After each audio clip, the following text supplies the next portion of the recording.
I've seen a lot of videos in the buying na-akụzi ọdịnala Igbo, na-akụzi gasị ife dị iche iche. Ọ dịsịkwa mma. But then, in as much as ekwesịrị ka anyị baa afọ ume, anyị jizikwa oke na ọlụ ịdọba ndụmọdụ kava na-akụzite maọbụ kava na-eme research ọfụma. And let nobody claim na ife nke ọma bụ mmụọ kpugheli eva niile ụra.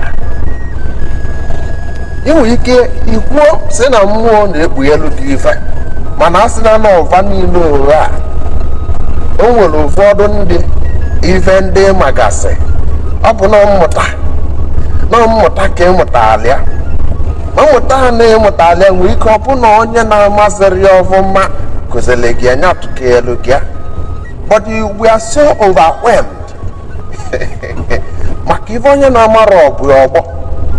So having heard that for the first time, you're so overwhelmed and you believed, and of course it's true, that when you present it to the wide world, everybody will be overwhelmed as well.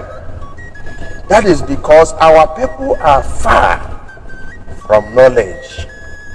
Our people, even melondeba anyị rie nne, ọbụna ọ bụrụ ife niile kava masịrị. So only few bụ ndị na-agba mbọ kava ya ka nji azakwa bụ ike ndị a na-akụzi kebe akasị Maazị Dibia ma Nnamdi Zuora Major Africa ana m agbasi unu ume mmiri enwe ile ọkala abụ and a lot of them.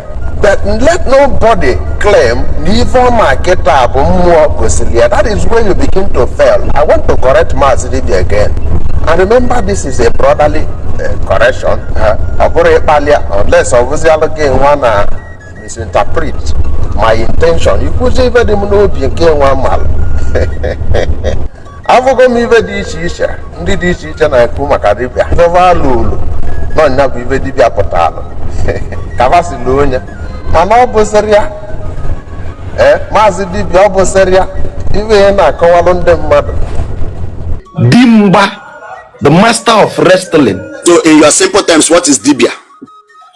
Dibia. The word Dibia is wisdom, knowledge, and understanding of both exoterism and exoterism. That is Abia. Can you spell Dibia and spell Diabia? That is why in the Igbo you word for Abia Ama. And akpo okike Abia Ama. Abia Ama meaning the revealer. Ima ye Igbo word bo ona agbama ama, onya agbala ama. So Abia Ama meaning the revealer of wisdom, knowledge, and understanding, both in esotericism and exoterism. How was Syria? Even here na maro ọgbọ, even here na maro ọtọliatọ, ọkalekia. Dibia abụrụ di Abia, maọbụ di Abia, as you put it. In the ancient time, that word a na-akpọ Abia, a na-akwụrụla onwe so.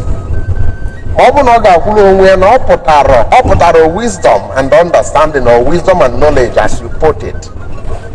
It's very wrong. Dịka si kwuo, onye ọbụla si na ife dibịa bụ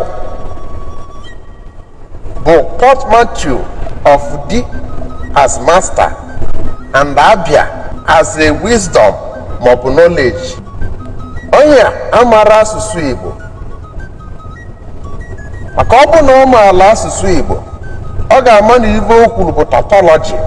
Maka Abia bụrụ wisdom, ama bụrụ wisdom and knowledge. Na ọ bụ na etikọta Abia na ama ọnụ, ọ bụrụ tautology. Abia ama abụrụ tautology automatically. Chezie ntị tiluo ntị anị ka ịmala ife ọ pụtara. O nwere ife ndị gboo na-ekwu ịbịa. Sọọsọ mmadụ one ma one ga-anụ asụsụ a na-asụ, manụ asụsụ Igbo ka ọ bụ, mana o vunarịrị ndị Igbo ịbịa. Mmesie na m ga-ekwu maka ọbịa, maka ọbịa bụ okwu onye bụ ọbịa ka anyị ga-anọ wee kọwalụ gị ife gbasalụ dibịa tata. A na-akpọ okwu ya mbịa maọbụ mbịa. Asụsụ Igbo ka ọ bụ n'oge gboo gboo. Onya bụ the root meaning, the root etymology of Dibia. Dibia abụrụ Diabia, giving it a meaning. Abia as a knowledge is false, is unfounded. Ya bụ na ịchọva ihe n'ive bụ Dibia dịka o si dị n'oge gboo, na ọ bụrụzi nke atụ ya alụsị n'iru akwụkwọ. Ịchọva ive bụ ọbịa maọbụ ọbịa, ịchọva ive bụ ịbịa na ọ bụrụ abịa, chọbịa na ịbịa, achọzina ya na abịa. Abịa n'ụlọ onwe anyị ka ga-ekwu maka ya. Chọvịa na mbịa okwu Igbo ka ọ bụsị ibe niile a na-agwa gị bụsị okwu Igbo, okwu ndị dibịa elovuzila elovu. Mana ọ bụ na ị mara ya nwere ike isi na ị na-eme dibịa, mana gị amarozi ive ịbụ, ị na-akpọzi onwe gị Diabia, dị amamive.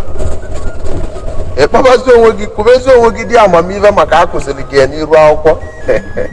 Chọvịa na-adị ọbịa, chọvịa na-adị ịbịa, achọzina ya na-abịa na abịa n'ụlọ onwe anyị ka ga-ekwu maka ya. Ngwa chee ntị, gee ntị ka anyị kọọrọ gị akụkọ maka ụfọdụ n'ime unu amarịa.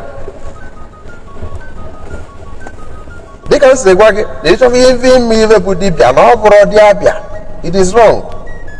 Nọ ịbịa ka ị ga-ejebe. Gịnị wee bụla ịbịa? Uvokwu na ibu ịbịa in some mother tongue ka ụfọdụ kpọrọ ọbịa in other tongue. In the ancient Igbo civilization, o nwere ife fa na-ekwu ịbịa, ọbịa maọbụ ọbịa. Dịka m si gwa gị na ọbịa m na-agwa gị ka esi wee nweta okwu a na-akpọ ọbịa. Mgbe m kọwara ya ka ị ga-ezi maka eji si n'ime wee nwetazi ọbịa nke mmadụ ịbụ onye ọbịa. Ọnya bụ mbịa. Mbịa in ancient Igbo civilization is a metaphysical science. N'ụlọ onwe ya, is not a mood, is not just a characteristics of a person. Is a metaphysical science, is a spiritual science of its own, is its own world. It is more than just a character of a person.